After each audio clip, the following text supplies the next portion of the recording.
Alors, je voudrais ce matin expliquer un petit peu la notion du Etz Hadat. Le Etz Hadat est appelé, sans doute improprement, l'arbre de la connaissance.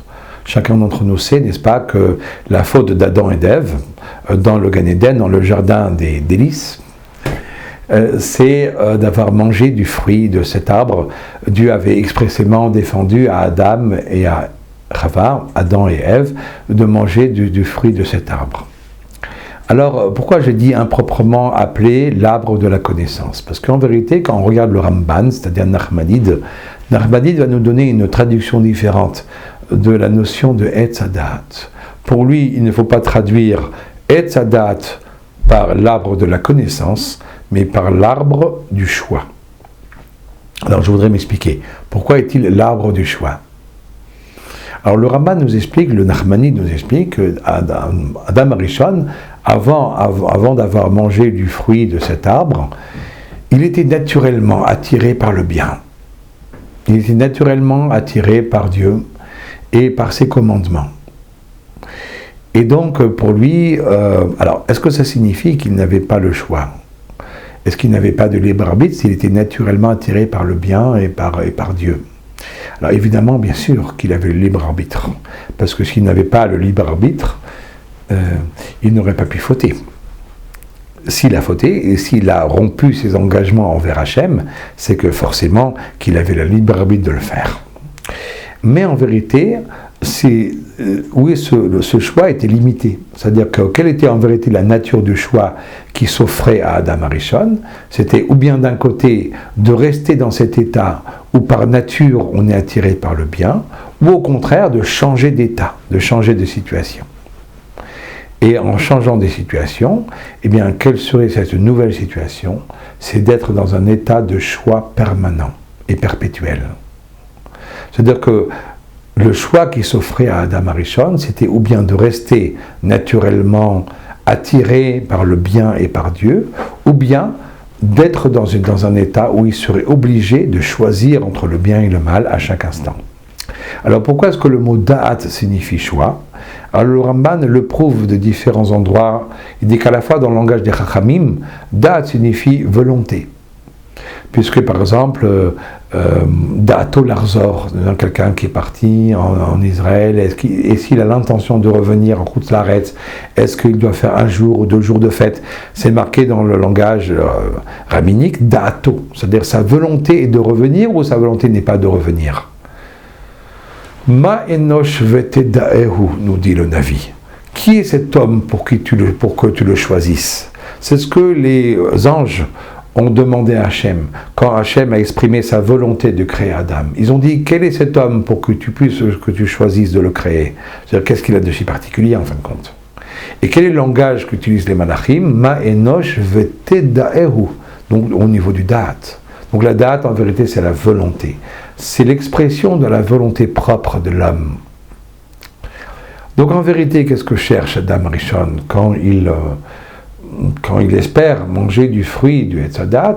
C'est en vérité d'augmenter la Bechira, d'augmenter le libre arbitre, de l'augmenter de manière exponentielle. Et quel est l'intérêt en vérité d'augmenter le libre arbitre? Eh bien, l'intérêt est très évident, bien sûr. C'est-à-dire qu'Adam Arishon a conscience que quand il est naturellement attiré par le bien et par Dieu, il n'a pas énormément de mérite, puisqu'il est naturellement attiré par le bien. Donc tout ce qui fait de bien est dans sa nature profonde, et donc il n'est pas vraiment méritant. Et le souhait le plus profond d'Adam, et ce qu'il croyait en vérité, en rompant ses engagements, c'est que ce n'était pas de faire une avéra, ce n'était pas de se rebeller contre l'autorité de Dieu. C'était en vérité, Adam Arishon a cru qu'en mangeant du fruit de l'arbre du choix, eh bien, il a augmenté ses possibilités de choix, et à ce moment-là, il allait pouvoir faire un service divin eh bien, d'une valeur beaucoup plus grande. Parce qu'en étant obligé d'exprimer son attachement à Hachem, en étant obligé de faire des choix permanents, il pourra beaucoup plus exprimer son amour et son attachement à Hachem. Parce que ça sera une bataille de tous les instants, et ça sera un choix de tous les instants. Et c'est à ce moment-là qu'il sera vraiment méritant. Et donc, en vérité, Adam Arishon n'a pas le choix, puisque c'est ça, en vérité, le but de la création, le libre arbitre. Et donc, quoi de plus grand, quoi de plus noble que d'augmenter ce libre arbitre? Et de certaine manière, un peu, c'est ça l'idée d'Adam Arishon. Alors, c'est intéressant parce que quand on regarde dans le texte de la Torah, le serpent donc, parle à Chava, et qu'est-ce qu'il lui dit? Il lui dit des choses tout à fait impressionnantes. C'est-à-dire que quand la séduction du serpent, c'est une séduction qui est très, très complexe. Qu'est-ce qu'il lui dit en vérité? Il lui dit, si on regarde n'est-ce pas, dans le texte de la Torah, nous avons dit ça, qu'est-ce que dit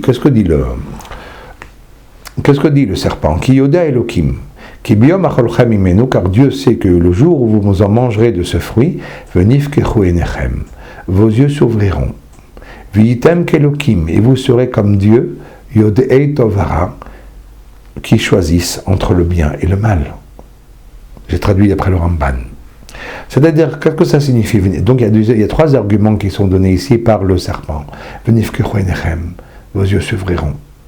Viitem kelokim, vous serez comme Dieu. Explique Rashi, vous serez comme Dieu qui crée des mondes. Yodei tovara, qui choisissent entre le bien et le mal. Alors, que signifie venifkechu enechem, vos yeux s'ouvriront? Alors, évidemment, ils n'avaient pas les yeux ouverts jusqu'à présent. Alors, le Zohar va expliquer que venifkechu, c'est pas à prendre au sens ouverture des yeux, mais il y a un deuxième sens, c'est surveiller. C'est prendre en main son propre destin. C'est-à-dire surveiller, c'est bien aussi veiller à son propre destin, veiller à sa propre vie. C'est-à-dire surveiller, c'est-à-dire d'une certaine manière que arrêtez d'être des pantins, arrêtez d'être des marionnettes dont les fils sont tirés par Hachem. Prenez vous-même votre destin en main. Que vos yeux surveillent votre propre destin. Et que vous soyez à même de vous prendre en main vous-même. C'est ça ce que le Nachash dit. Et alors, et ce faisant, Viitem kelokim, vous serez comme Dieu, qui construit des mondes. Alors, qu'est-ce que ça veut dire construire un monde? Ne nous imaginons surtout pas qu'il s'agissait pour Adam et pour Chava de créer de nouvelles montagnes, de créer de nouvelles mers. Qu'est-ce que ça veut dire en vérité construire un monde? Construire un monde, le monde, c'est en réalité un système de valeurs complet. Créer un nouveau système de valeurs. C'est-à-dire que les règles qui ont été fixées dans le monde, ce sont des règles qui ont été fixées par Dieu. Vous allez établir vos propres règles, des nouvelles règles, qui ne sont pas celles qui ont été édictées par Dieu. Et ces règles que vous allez édicter, ça va être vos règles à vous. Et donc, ce sera un nouveau monde dans lequel vous vivrez. Parce que ce sera un monde qui sera régi par vos règles à vous, et pas par les règles de Dieu. C'est ça ce que ça signifie d'être créateur de monde. Créer un monde qui est régi par de nouvelles règles. Et ensuite, après, Yodei Tovara. Et à ce moment-là, vous pourrez choisir, véritablement choisir, entre le bien et le mal. C'est ce qu'on expliquait avant. Au lieu d'être naturellement attiré par le bien, vous aurez cette possibilité, cette potentialité du libre arbitre, qui sera totale, et qui va vous propulser à 300 km/h, qui va vous permettre de mieux réaliser le service de Dieu. Alors, ce qui est très intéressant de Rashi, c'est que Rashi dit quelque chose de tout à fait incroyable. Rashi explique, qu'est-ce que ça signifie, Viitem kelokim, vous serez comme Dieu.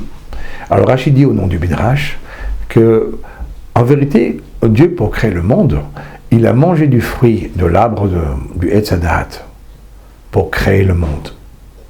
Donc vous aussi, en mangeant du fruit du Etz Hadat, vous allez créer un nouveau monde. Alors, quand on lit ce Rashi, on est vraiment très très étonné, quoi.